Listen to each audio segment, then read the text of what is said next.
युवा कहता है कि भारतीय जनता पार्टी की सरकार जहां जहां है वहां पे पेपर लीक हो गया है। बिहार में युवा कहता है कि बिहार में जब तेजस्वी की सरकार थी, आरजेडी और नीतीश की सरकार, जब गठबंधन की सरकार थी, तो वहां पे पेपर हुआ। यूपी से भी भारी संख्या में वहां पर लोगों को नौकरी मिली। जैसे ही आरजेडी अलग होती है, नीतीश वालों वहां से अलग होते हैं, वहां पे पेपर लीक हो जाता है। यूपी की भी कहानी यही है कि पेपर लीक। तो ये पेपर लीक का मामला आपकी सरकार में युवाओं के साथ कहीं ना कहीं खिलवाड़ कर रहा है भविष्य से, इस पे क्यों नहीं रोक लग पा रही है? और कैसे कह रहे हैं कि क्या वो युवा विश्वास करेंगे, भारतीय जनता पार्टी को फिर से वोट करेंगे? देखिए, उत्तर प्रदेश के युवा तो खुश हैं। जिन लोगों ने मेहनत किया, जो लोग मेहनत के दम पर नौकरी पाना चाहते थे, वो पाए भी। और जो इस भर्ती में भी प्रयास किए, इस भर्ती में भी जो अपने दम पर, पढ़ाई लिखाई के दम पर, अपनी योग्यता के दम पर उत्तर प्रदेश में नौकरी पाना चाहते थे, और जब पेपर लीक की बात आई तो उन्हीं युवाओं ने, जो जिन युवाओं ने मेहनत किया था, उन युवाओं ने आवाज उठाई कि नहीं, पेपर में पेपर लीक हुआ है, गड़बड़ी हुई, हमारे भविष्य के साथ खिलवाड़ हो सकता है।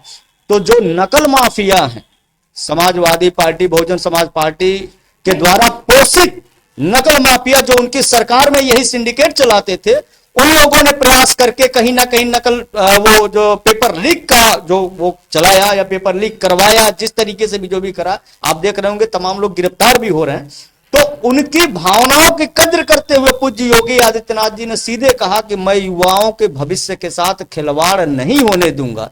उत्तर प्रदेश में पेपर लीक करने वालों के खिलाफ कड़ी से कड़ी कार्रवाई होगी, एक एक व्यक्ति गिरफ्तार होगा, और इसकी जड़ तक हम जाकर इसको समाप्त करने का काम करेंगे। और उसके साथ साथ जिन युवाओं को योग्यता के अनुसार उनको नौकरी मिलनी चाहिए, उन युवाओं के भविष्य के साथ खिलवाड़ न हो, उन्होंने तुरंत उस भर्ती प्रक्रिया को रद्द कर दी और कहा कि चुनाव बाद जैसे आचार संहिता जैसे समाप्त होगा, उसके बाद हम नई प्रक्रिया के तहत उत्तर प्रदेश में पुलिस भर्ती का हम कार्यक्रम करेंगे।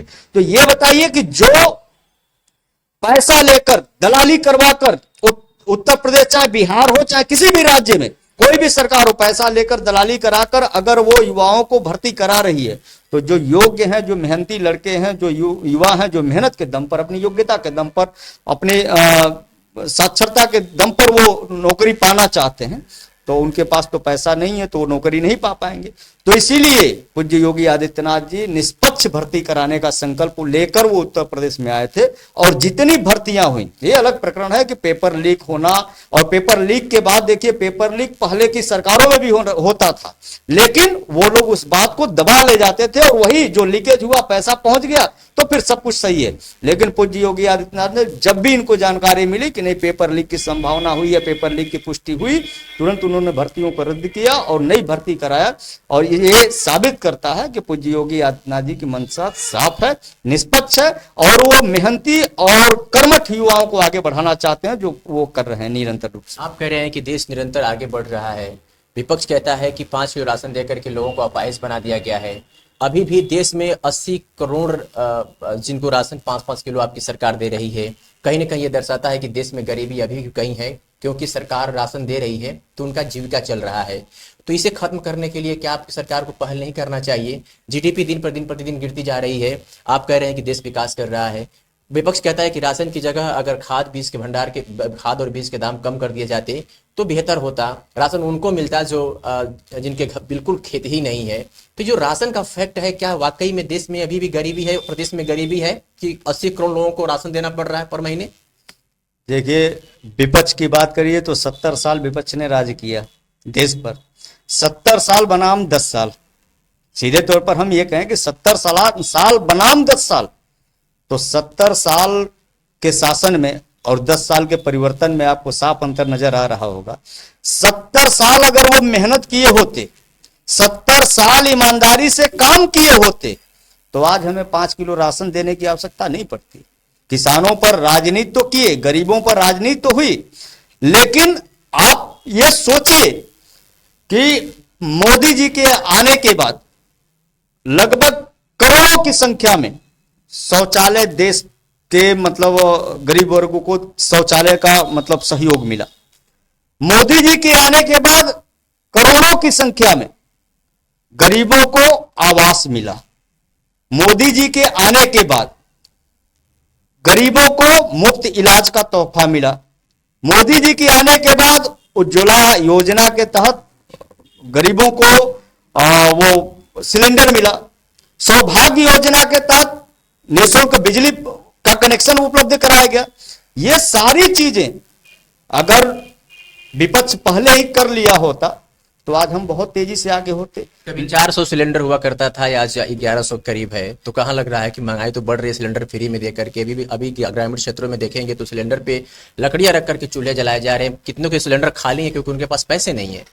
देखिए, पहले एक मजदूर जब मजदूरी करता था तो उसकी मजदूरी कितनी होती थी, 100 रुपया या 50 रुपया। इस समय वर्तमान में मजदूरी कितनी है, 400 रुपया एक लेबर की, एक मजदूर की मजदूरी 400 रुपया है, मिस्त्री की 600 रुपया है।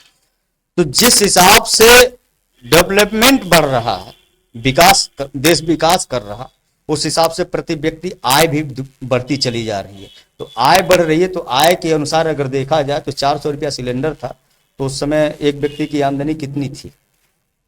और विपक्ष इस बात का वो कर रहा है कि 400 रुपया सिलेंडर और आज वर्तमान में 1100 या 1000 रुपया सिलेंडर। तो विपक्ष को यह भी सोचना चाहिए कि करोड़ों की संख्या में देश में निःशुल्क उज्ज्वला योजना के तहत गैस सिलेंडर दिए गए हैं, निःशुल्क करोड़ों की संख्या में बिजली की व्यवस्था दी गई है। आप देख रहे होंगे कि रेलवे स्टेशनों का पूरे भारत में लगभग कोई रेलवे स्टेशन बाकी नहीं होगा जिसका जीर्णोद्धार न हो रहा। भारत में कोई ऐसी सड़क नहीं होगी जो पुराने ढर्रे से निकलकर 2.5-3 मीटर के चौड़ीकरण से निकलकर 7 मीटर की चौड़ीकरण पर नहीं जा रही होगी। आपने देखा होगा कि देश में जो वन वे रास्ते होते थे वहां 4 लेन, 6 लेन, 8 लेन की सड़कें बन रही हैं।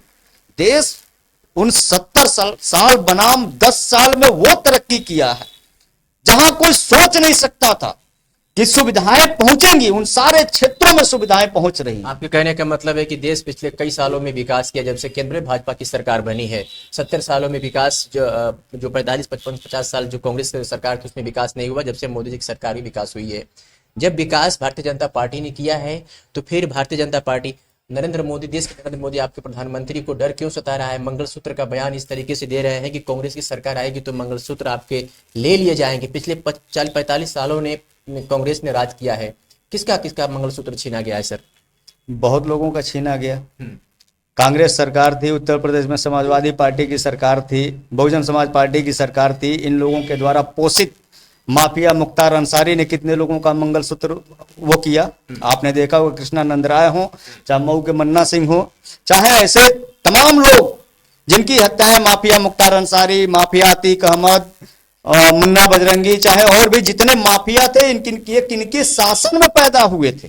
कहीं ना कहीं Congress party, Samajwadi party, Bahujan Samaj party, इन्हीं के द्वारा पोषित गुंडे तो थे। तो ये लोग जब हत्याएं करते थे, किसी व्यक्ति की जब हत्याएं करती थी तो उनकी जो पत्नी होती थी तो वो विधवा हो गई ना, तो उनके मंगलसूत्र की तो बात आएगी। तो मंगलसूत्र, देखिए, मोदी जी को कहीं डर नहीं है, इस देश की जनता को कहीं डर नहीं है। देश की जनता पूर्ण रूपेण एकदम अपने लक्ष्य की तरफ ध्यान दे रही है कि मोदी जी ने नारा दिया 400 पार, तो हम 400 पार को साकार करने जा रहे हैं। क्योंकि 492 वर्षों का संकल्प, 492 वर्षों का संकल्प अयोध्या में हमारा भी 22 जनवरी को पूरा हुआ है। और इस बार का पूरा मतदाता एकदम वो अपना लक्ष्य अटल रखा है कि हमारा वोट कमल पर जाएगा, और कमल का इंतजार करा। जिस जिस तिथि में जहां जहां मतदान होने हैं वहां की जनता पूरे अपने जोश के साथ कमल का बटन भगवान श्री राम के चरणों में अर्पित करती चली जा रही है। भारतीय जनता पार्टी यहाँ से एनडीए से कमल की जगह छड़ी को सिंबल छड़ी दे दिया घोसी को लेकर के, कहीं ना कहीं लोगों में कसक है। तो इसे कैसे आप सही कर पा रहे हैं? क्योंकि कहीं ना कहीं लोग कह रहे हैं कि हमें छड़ी को हम नहीं जानते हैं, कमल को जानते हैं। अजय सिंह किस तरीके से इसको देखते हैं? देखिए, हमने तो पहले शुरू में ही कह दिया था कि हम लोग पूज्य योगी आदित्यनाथ जी महाराज जी के नेतृत्व में काम करते हैं और राष्ट्रवाद और हिंदुत्ववाद के विचारधारा से हम लोग आगे बढ़ते हैं, उससे प्रेरित हैं और उसी पर हम लोग काम भी करते हैं। हमारा लक्ष्य देश में मोदी जी और प्रदेश में पूज्य योगी जी, इसके अलावा हम नहीं देखते हैं कि कौन प्रत्याशी है, किससे आपका गठबंधन है।